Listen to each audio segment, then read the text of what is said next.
Hello and welcome to Creature Club, a delightful podcast where we go through the 5th edition Dungeons and Dragons manual. The Dungeons manual. It's a manual of various different types of gin. And, we'll be getting to gins later. But this week we're going to be jumping back into devils. We're halting our continuation of the other creatures until we're all back together, until we have the whole team together, until everyone is here. Is that what we're doing? I think so. I'm very confused. Well, that's what I am dictating right now. I'm the behind the scenes dictator. Such power. Such Kono power. Kono power. Great, but this has so far been the greatest intro. Oh, thank you. I believe so too. I believe so too. Most people get what we're going in. If you jump in this your first episode, hello, I am Tim, and I'm joined by my co-host Mikey. That's me, by the way. Over there. Yeah, that's me. We're occasionally joined by our friend Daniel, but he's not here today. Yeah, when you kind of live in different time zones, it's hard to get a schedule with all three of us together. So sorry about that, guys. We're 3 Irish lads, and 2 of us are now living in America. So. Oh, Tim, you're breaking the illusion there. Even though we've mentioned that many times before, so many times before. Yeah, but we come together in a temporal studio where we're outside of time, and we come together, and we have a studio where we are always recording in the same space. So I can high five Mikey right now, and everything will be fine. Yep, everything is fine. But Daniel's not available right now. Yes, that's right. Sorry about that, guys. No Daniel this week. Yes. Just the two of us. But this week, we are going to continue on, as Tim said, with the Divils. With these guys. So, not demons, Divils, as I it's just, I kept saying demons last episode, and I think it was 5 times. I think 5 times we got it. I believe so. Yeah, on tape. You got dragged for it. And it will probably happen again this episode, so keep count, guys. Keep count. Great, so we're doing some more devils, and this week we're going to just do the bearded devil, the next one in the line of devils. Indeed. So, the bearded devil. Actually, you wanted to say something before we go into it. Yeah. Go ahead, Tim. Before we get into the bearded devils, we're going to give a little bit of kind of background on some devilish stuff that happened. So last week and in multiple previous episodes, we've mentioned Faustian bargains, and so I dug up a couple references in popular culture for Faustian bargains that some people would probably be familiar with, but not be super familiar with the specific context of what it means. So one of the 3 that I found is Death Note, the manga and anime. It's a situation where this character, Light Yagami, comes across this book, and he basically makes a deal with a Shinigami, or a death god, or essentially a devil, to have the power to use this notebook to basically kill anyone by putting their name into it. And he basically, the deal for him is that when he dies, he won't go to either heaven or hell. So it's not strictly like the devil owns your soul. It's you will die and then there will be nothing for you afterwards. Or actually, yeah, that kind of is it, because his soul will be separated, but he won't experience the pleasure or pain of going to heaven or hell. And so that's one specific one on that. The Shinigamis in those is super cool. There's like a whole bunch of different ones. And Light's interaction with Ryuk. Yeah, with Ryuk is fascinating. And Ryuk is another fascinating character. It's all super fascinating.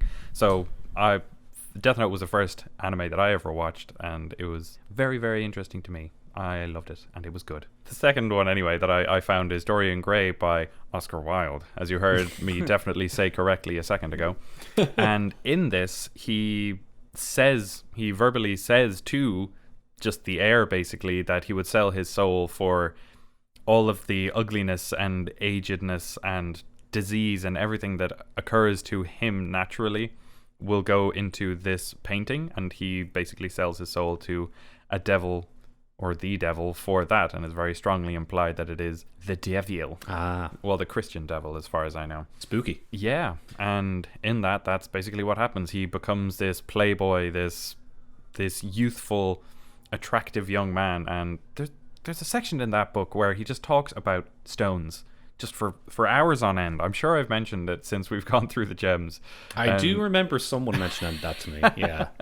Yeah, I read it and I just could not get over the fact that Oscar Wilde, this incredible writer, just blurted out all of his knowledge about precious and semi-precious stones onto this story. Anyway, you had to get it out there somehow. He just had to get it out. I suppose he did his research, and he wanted to find a place to put it, but he couldn't find one, so he just put it into Dorian Gray's. Maybe if I sneak it in this book, no one knows. No one will notice. No one will notice. But I spotted it, Oscar. I got you. You're under arrest. So the last one that I found was Ghost Rider. Now, I'm not hugely familiar with the character Ghost Rider, but I have seen the 2007 Nicolas Cage movie. Yep, classic. An absolute classic. And in it, he sells his soul to the devil to save his father's life, basically from cancer or something.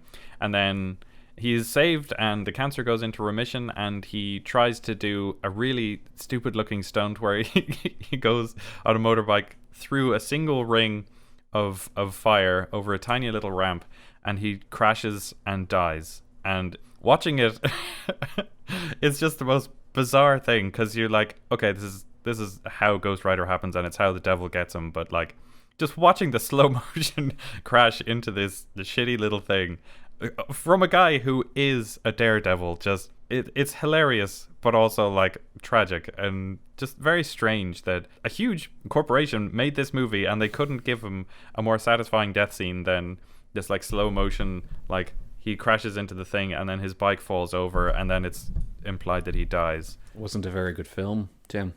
I'm pretty sure anyway that in the comic he, maybe not exactly like that, but he does get his powers from some sort of Faustian bargain. Like it's kind of along that lines.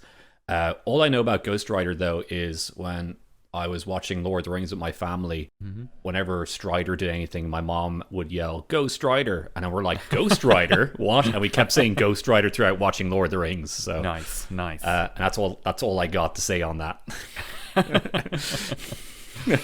Excellent. Well, that's kind of perfect, and I think that leads us perfectly, segues us absolutely seamlessly into talking about the bearded devil. The bearded devil. Yeah. So, the bearded devil, or the Barbazu, as it's called to some people, have appeared since AD&D. They showed up first appearance in Dragon magazine number 75, in a thing which I think is called From the Sorcerer's Scroll, New Denizens of Devildom. Ooh, that's cool. And yeah, so Dragon magazine 75, before I go into it, the cover of it is very funny to me. It's like a beach episode, a D&D beach episode. All these adventurers are just hanging out by the beach, and it's great. You got like a wizard with all of his robes, but he's lying on a towel, and like everyone has their armor and stuff, you know. There's a dog. There's a guy out in an inner tube. He's tubing out on the water. Yeah, it looks like. Where did they get an inner tube? Does rubber exist? Did they just make a spell so that people could have these floaties? It's a bizarre mix, all right. It is, yeah. And we got some sort of eldritch horror that's about to come and get him, I think. And I think the dog is not happy about either the guy in the floaty or the eldritch horror. Yeah. I don't know. It's just very good. So if you guys check out Dragon Magazine 75, it's good. But and also there's a James Bond role playing game that was coming out that fall, I think. But I never heard of that. I should check that out. Anyway, so we got a couple of it's where the Spine Devil came from, at least, and the something else. There's a Scaly Devil there too, and it gives you a couple of the stat blocks for some of the Archdukes. But we're not talking about that. We're talking about the Bearded Devil, and like what Dan talked about last episode. I think he mentioned this anyway, that it has power. It has some spell-like powers that can. Yes. He can do a fear kind of spell and produce flame. And summon another beard devil. I think we mentioned that, or we can summon another version of it. Summon beard. summoned beard, but it can already kind of do that. Yeah. And it has a command option, which I think we'll read in a bit, but I think he's kind of like a commander to like some of the lesser guys, like the lemurs. Yeah. He's basically a captain as far as I can tell. Like, he has some command over basically barbed devils, or maybe just the people below him, like the lemurs or anything that would be below him, because he's supposedly a pretty fierce fighter. Yeah. Kind of like the shock troopers or the yes, that's because I read that as that multiple times. Yeah. They were the shock troopers of the Nine Hells. Yeah, every got to says on the Forgotten Realms wiki. That's where I got it from. He even says it in the 5th edition. But everything here that's in this first appearance of it is kind of what we got here in the book. So he has a bone glaive, or what's it? How they describe it here? Barbed glaive. They got beards that can attack when he doesn't use that weapon, and he's like a captain, as we mentioned already. Yeah. That's kind of going with that. This 5th edition book is like the greatest hits and kind of like a throwback to all these first appearances. So we're not too far off the what we have in the 5th edition book here. So speaking of which, shall we just jump into it? Shall we read what it has here? Let's do. So the Bearded Devil, or Barbatsu. Bearded devils serve archdevils as shock troops. There we are. Yep. Fighting shoulder to shoulder and reveling in the glory of battle. They respond with violence to any slight, real or imagined, gorging themselves on violence as their infernal saw-toothed glaives carve a path through their foes. A bearded devil is humanoid in form, with pointed ears, scaly skin, a long tail, and claws that clearly show its fiendish nature. These devils take their names from the snake-like growths that adorn their chins, which they use to lash and poison enemies, weakening them with virulent venom. Virulent. That's a nice word. Yeah. It's funny that it says like it's snake-like growths in this one, because in the original picture for the Barbatsu that we have on Wikipedia, that's also maybe I think in Dragon Magazine 75, it's just a beard. He's just a little devil with a glaive with like a really bad-looking beard, man. Like it's terrible. He does not condition that thing at all. Yeah. Picture will be uploaded on the Twitter. Yes. Yeah. So what can we take from that paragraph then? Well, I think that they respond to violence and with any slight real or imagined kind of caught my interest. So like you could be walking alongside a bearded devil, being pals, and then he could imagine that you just slagged him off and he'll kill you. So wow. Yeah, he just imagines things up just so he can be violent, because he revels in the glory of battle, I guess, and he'll just start one if there isn't one to fight. Which, is kind of, not fair on his buddies, That's like the equivalent of one's girlfriend being mad at you because, or boyfriend, going like, you cheated on me in your dream. Like, what? No, I didn't. I'm mad at you because you did that. Yeah. But yeah, the bearded devils, being the shock troops, as I keep referencing them, and we keep referencing them, saying that they fight shoulder to shoulder is slightly in contrast with the kind of captainly role that they have, considering that they would presumably be in control of some people. But here they are definitely just like a beefed up infantry troop, basically, it seems. Yeah. With their saw-toothed glaives and whatnot, which we will get into. They have some description on what actually happens. I think it is just poison, though. The old bearded devils, they're relatively simple, it seems. Like, there's not a huge amount to them. They were just devil boys who serve the archdevils, and presumably after serving them well enough, they'll be bumped up to some other form. But not a huge amount to them. That's very basic stuff. Let's hop into the stat block to learn a little bit more about it. Does that mean it's time for meat and potatoes? No. Okay. No music. Yeah, play that music. Yeah.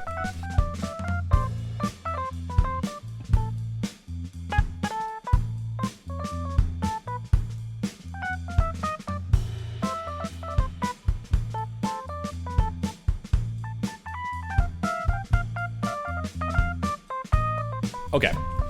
Yeah, so it's Meat Potatoes time. It's actually happening. Bearded Devil, Medium Fiend, Devil, Lawful Evil.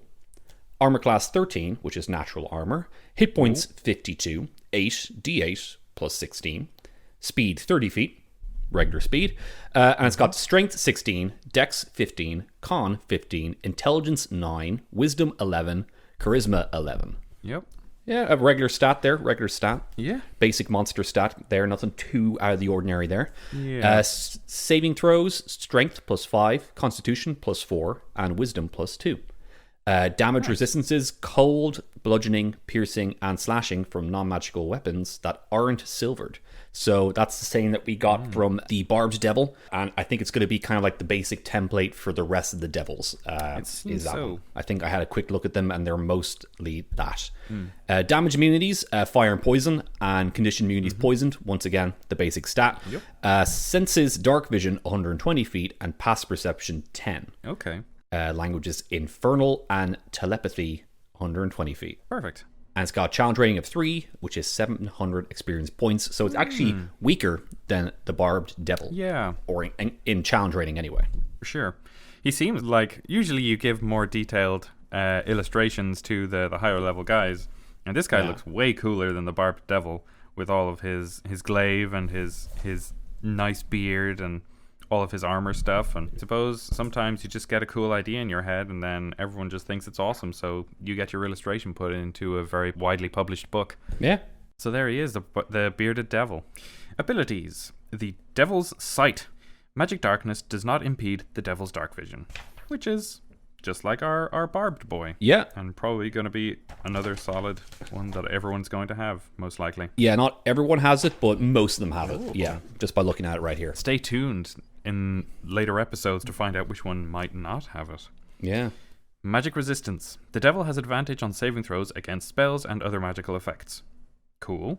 Okay. Steadfast. The devil can't be frightened while it can see an allied creature within 30 feet of it. Okay, so that gives it the kind of shock trooper, like, group attack kind of thing. Yes. Which very much lends itself to this guy being, like, amongst a troop, basically. Yeah, either with more Bearded Devils or with some of the Lemures kind of underlings it would have. So that's pretty cool. That's kind of its unique ability that it has there. And we'll continue on with the rest and then we'll talk about the block after. So sure. I shall say the rest. Multi-attack. The devil makes 2 attacks, one with its beard and one with its glaive. Once again, very funny out of context, but if you don't know anything about D&D. Oh, what's a multi-attack? Oh, here's a description. It's when the devil makes 2 attacks with its beard and one with its glaive. Okay. Cool. Cool, man. Thanks. I just want to know what you wanted on your sub. Beard. Melee weapon attack. +5 to hit. Reach 5 feet. 1 creature. And its damage is 6 or 1d8 +2 piercing damage. The target must succeed on a DC 12 Constitution saving throw or be poisoned for 1 minute. While poisoned in this way, the target can't regain hit points. The target can repeat the saving throw each of its turns, ending the effect on itself on its success. You know what I love about that? What? Its beard attack is based on dex.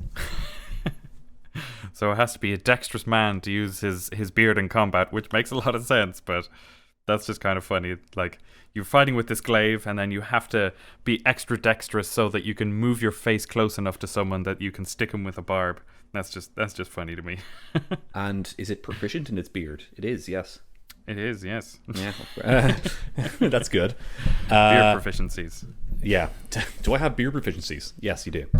Nice. Yeah, but poison condition. A poison creature has disadvantage on attack rolls and ability checks. So you got that, and also you can't regain hit points. Ooh, that can be bad if it actually does quite a bit of damage to you.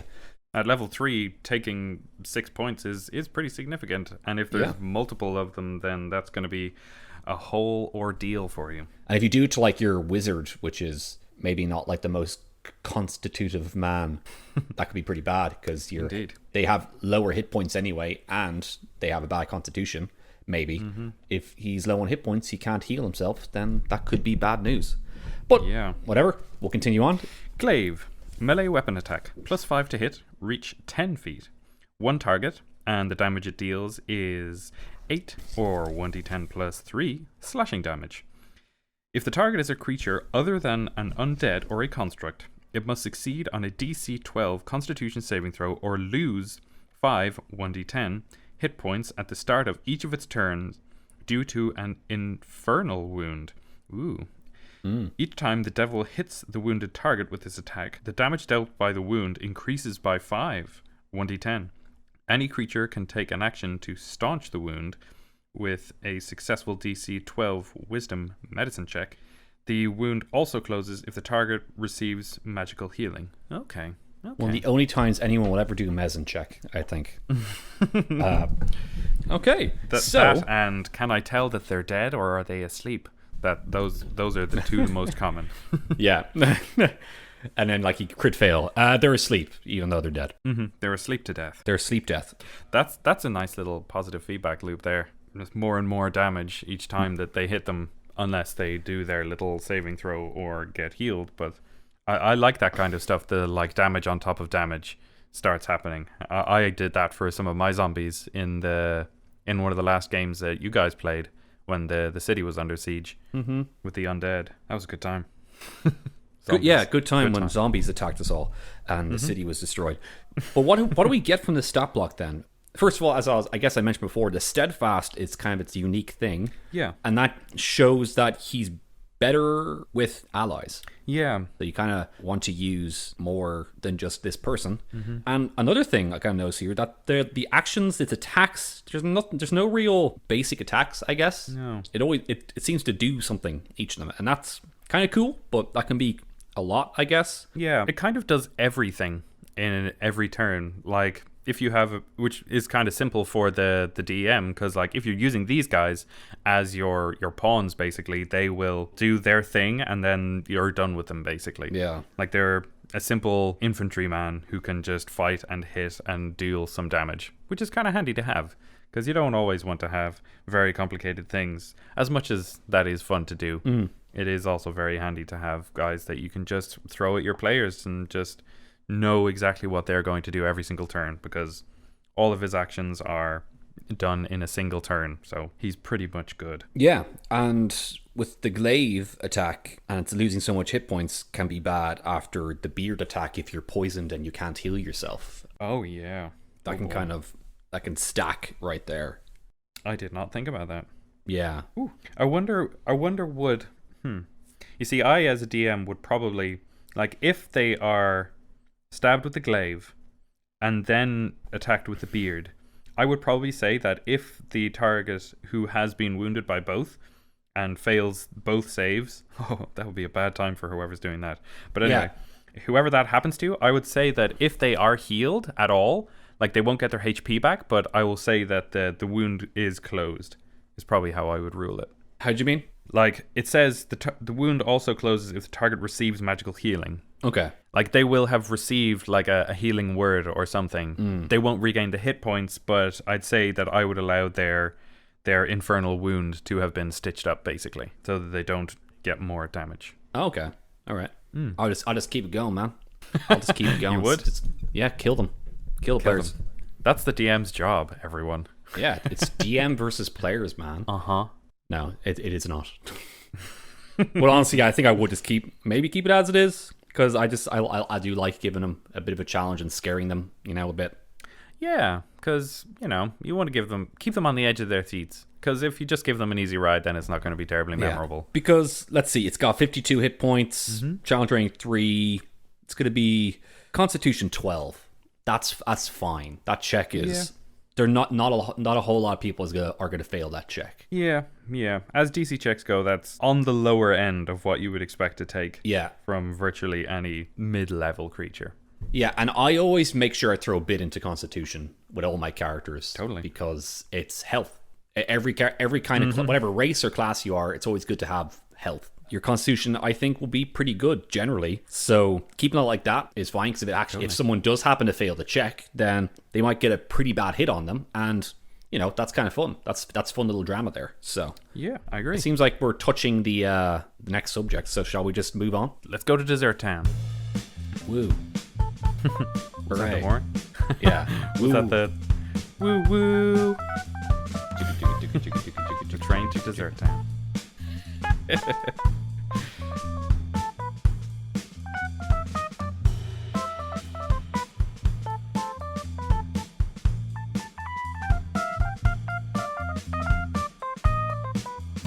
All right, here we are in the Matrix room. Look at all these emptinesses around me. Yeah, look at all these emptiness. Matrix room, I need one bearded devil. Yep.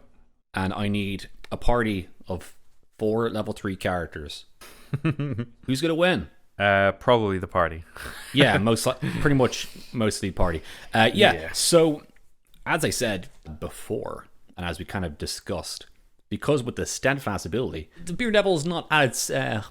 it's not living up to its potential if it's by itself, if you get me. Yeah, but even with that, the steadfast ability means they can't be frightened, which isn't a thing that very many players would tend to do at around about that level. So it's not like hugely effective. I think it's basically if you are going up against a bearded devil alongside a bunch of basically high level NPCs who will like fight alongside you and try to stave off some of the fight. Yeah. Like if somebody uses an intense ability that scares off some of the people, the bearded devils won't run away, while the lemures and possibly some of the other even higher level or higher challenge rating guys will probably back away. But the bearded devils, because they have their mates at their side, they're going to continue charging. Yeah. And that could kind of give it a cool like steady like a flow of enemies, instead of just like the devils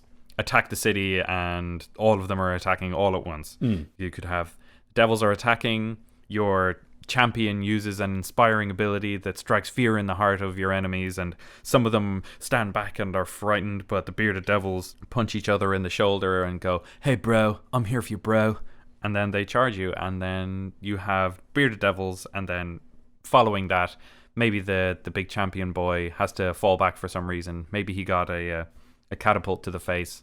Not a catapult shot or a piece of stone. He took a catapult to the face. Yeah, someone threw a catapult at him, and that's not good.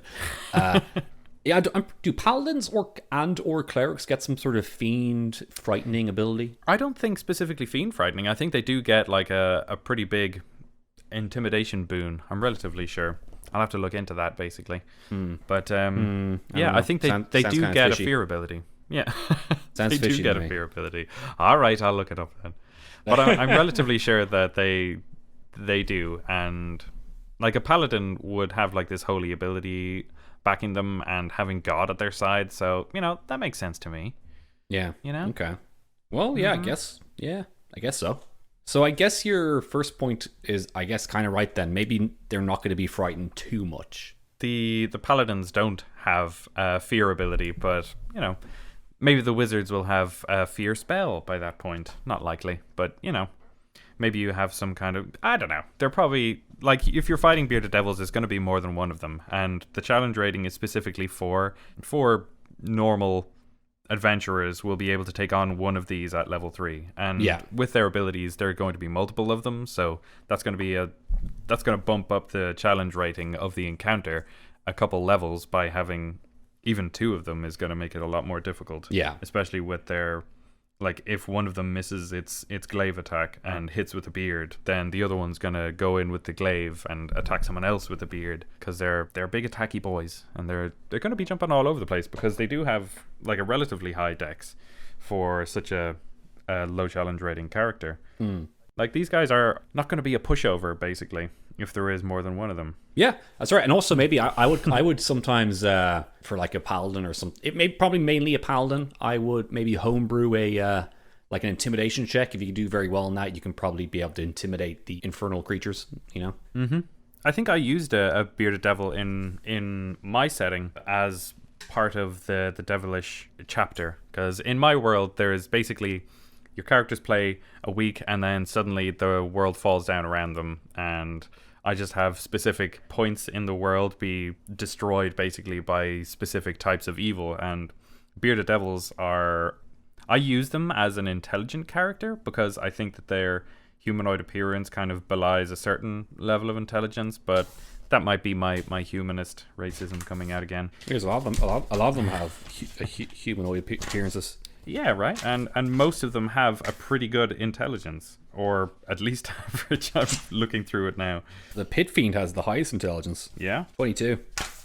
Ooh, boy. Well, he's the Supreme Master General or whatever. But yeah, I used a bearded devil just because, like, for flavor, having somebody who looks kind of like everyone else that your PCs will have encountered in the real world. Yeah. Like, I gave him some intelligence. Like, I made him able to create constructs. Like, he was basically made this bearded devil an artificer so that he could build these constructs. Like, he makes flying swords, and he makes animated armor, and he made a shield guardian or a steel golem or something along those lines. Basically variations for however high level your party is. And I just thought that bearded devil looks cool, make an interesting description and an interesting fight. I think, like, as cool as it is to have them be this kind of low level, just kind of grunt who's just all about the fight and he just wants to fight alongside his bros because he's a bro. I think that I used it as a more interesting point that he might be this slightly more intelligent kind of guy. Because the devils, like, if you have an interaction with the devil, basically, you're expecting them to have some kind of contract laid out for you. And when I read about the devils, seeing that, I was like, okay, so that's what their kind of modus operandi is going to be. And so I just looked through them without going into details on specifically each one, because I kind of presumed that they would all have a certain hierarchy to them, because they all have this want to improve themselves. And so the bearded devil, I thought, cool, he's just going to want to take advantage of this evil guy who's taking over this city, so that if A, he fails, he can have his soul, or B, he'll succeed, and then he'll have basically unfettered access to the world. And he'll have impressed his archdevil, and he'll get a promotion, and he'll become more powerful.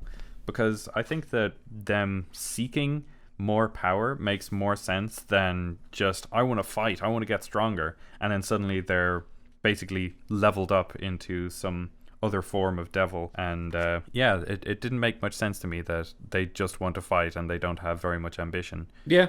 You know, but you got that's kind of what it says in the book, and that's what we're getting from it. So I guess that's if the book is boring to you, which, to be honest with you, it's kind of is to me, that description of it just being a fighting guy. Yeah. Then change it up, no problem. Because all we get from it is like, yeah, he has a beard, he has a glaive, and he's strong. That's it. He's kind of the fighter brute guy, Yeah. And I can't even. I'm finding it very hard to think of, like, because we normally have like adventure ideas, of what would we do with a bearded devil in an adventure. What's our quest hook for it? But I can't really think of too much for this. All I think of is this guy being an underling to one of the other head devils, and then him having a force of like lemures, or let's see what else. What are the lower level guys we got? Not a whole lot, just them. Yeah. So or imps.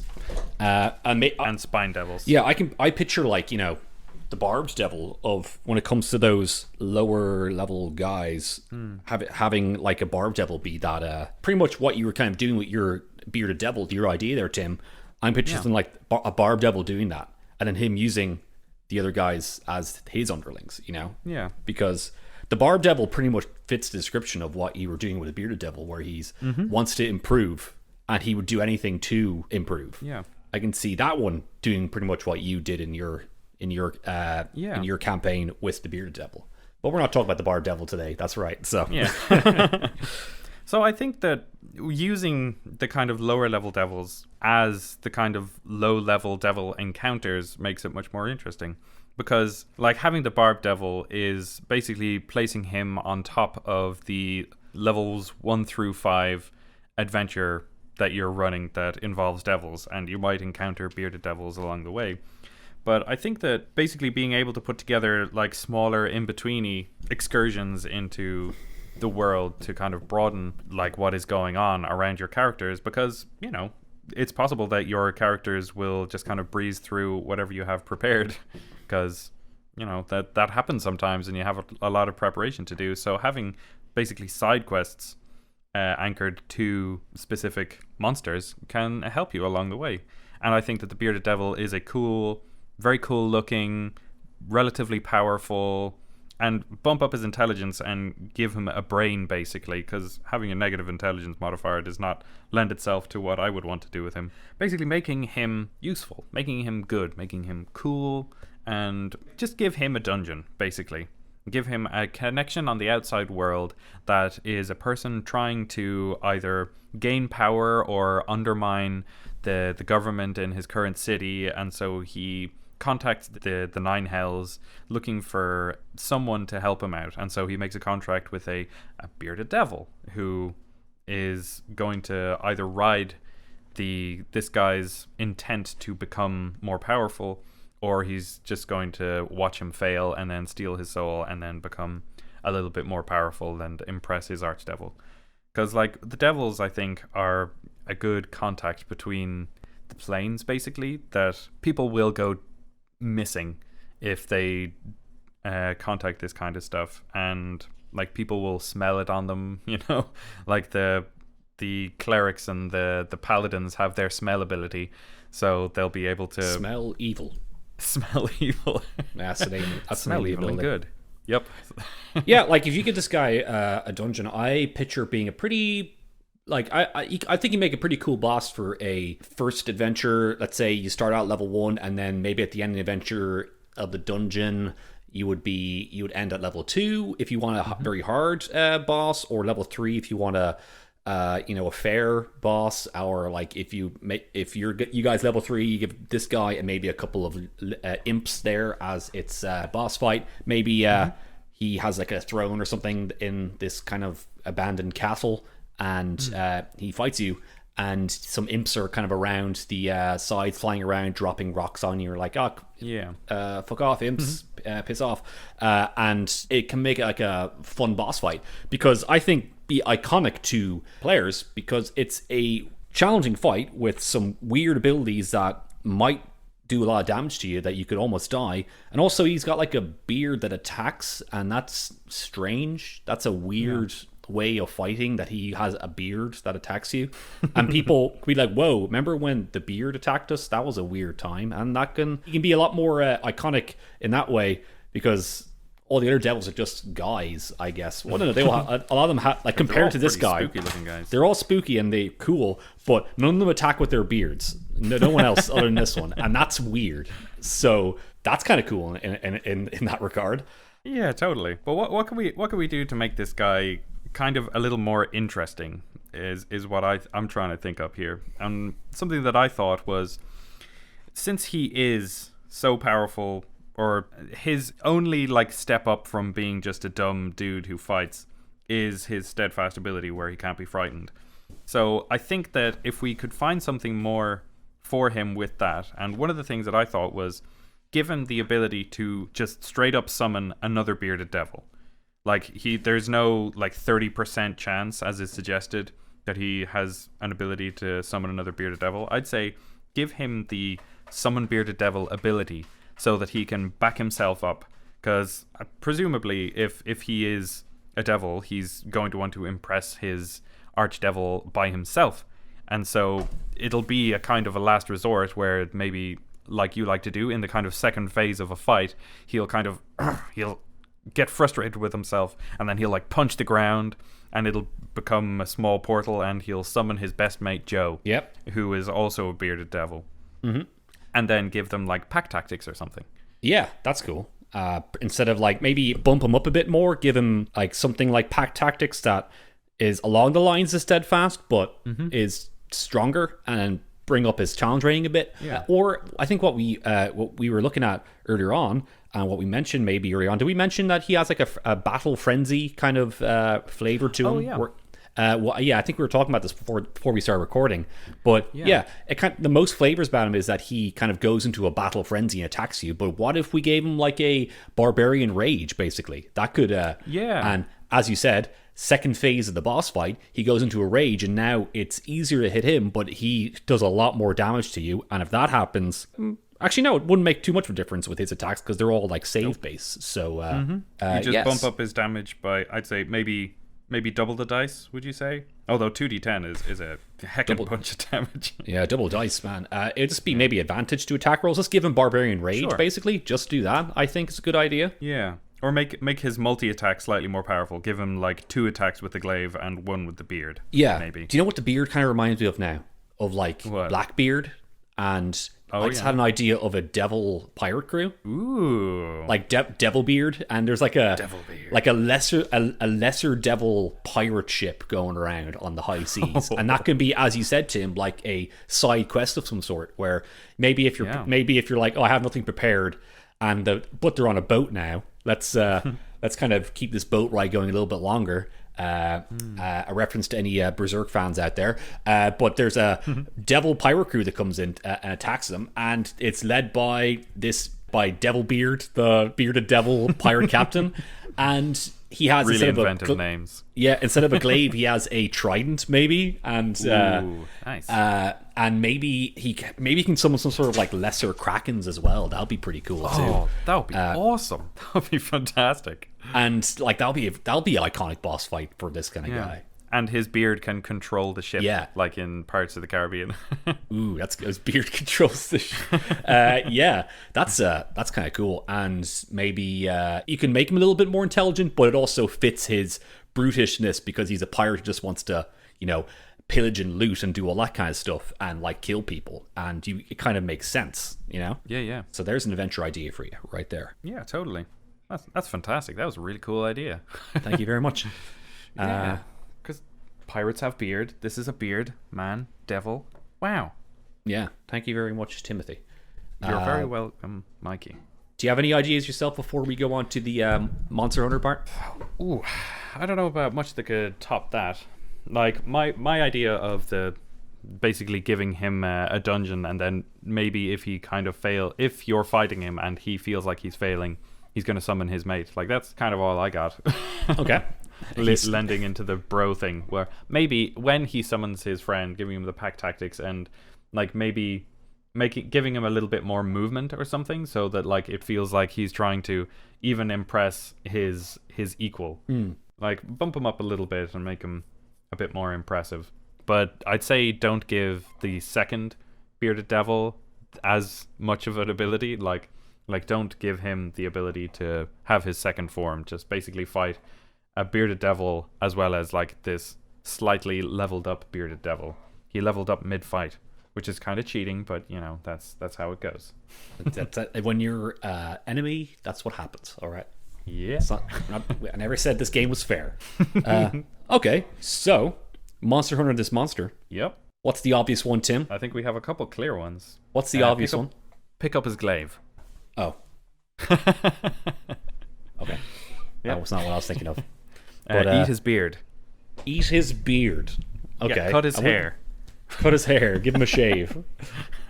I'd say, picking up his glaive, using that, which, as an item is a bit tricky to have to maintain, like knowing what the PCs have done, like keeping track of how many of your characters, of your monsters have saved versus the new PC's cool glaive thing might be a little tricky.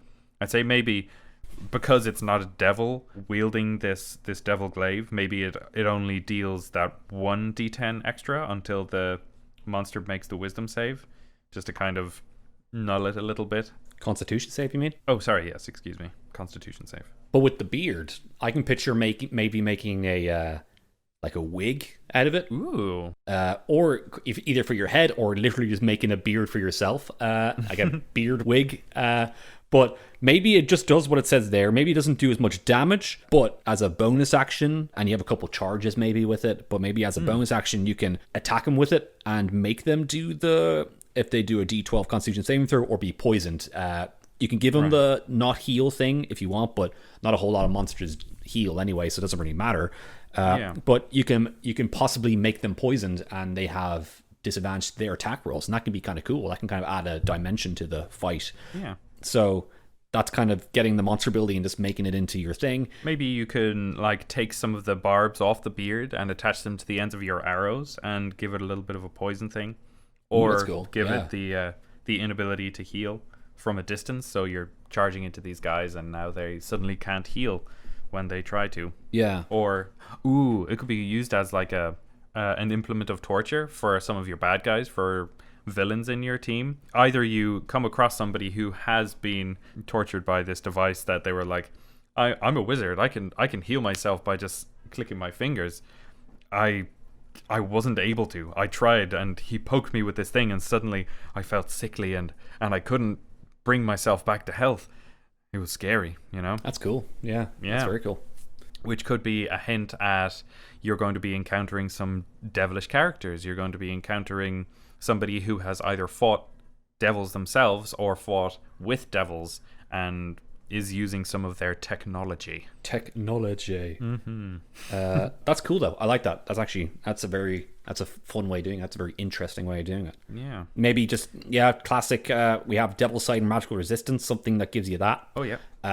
We kind of talked about last time of like taking the monster and doing like a skill tree out of it, I guess, almost, where you can get some parts of the beard devil. Which way do you want to go? Do you want to get the beard ability or the steadfast ability or something like that? But there's nothing as cool as the beard, I guess, when it comes to this. So like, maybe if you have the sense to kind of harvest this character, this monster, basically. Yeah, like you can bring some of the ingredients back to an alchemist that you know, or somebody that creates potions, and they might be able to tell you that after distilling some of its blood, or like using some of its like spinal cord juice or whatever, like he was able to distill a immunity to fear potion that you can just down, and then you'll be immune to fear. And maybe they were able to produce 2 or 3 so that if your party is suddenly under this fear spell, they can sip down this vial of probably pretty goopy goo and be immune to the fear. Okay, cool. Yeah, like unless you have somebody who is going to frighten them, you're not going to learn about that ability. So if you bring some stuff to an alchemist, bring these pieces back to a potions master, then they may be able to find more information about it. And then they'll be able to bring it back to the library, and they can bring it back to everything. And I'm sorry, I've been doing a lot of writing for my world recently, so I keep thinking of like, how far back can I bring this into the story? So like, they fought bearded devils. Bearded devils have this ability. Somebody made a potion out of it. The potion was then logged in the alchemist's journal or something, and then it was added to the understanding of bearded devils and stuff like that. Man, I'm just like, yeah, potions there, whatever. Oh man, yeah. I love writing all my stuff, but it does get a bit intense for me. Like, I started writing the backstory for one of the NPCs in my world, and to have a backstory for them, I had to give a backstory to the person who trained them.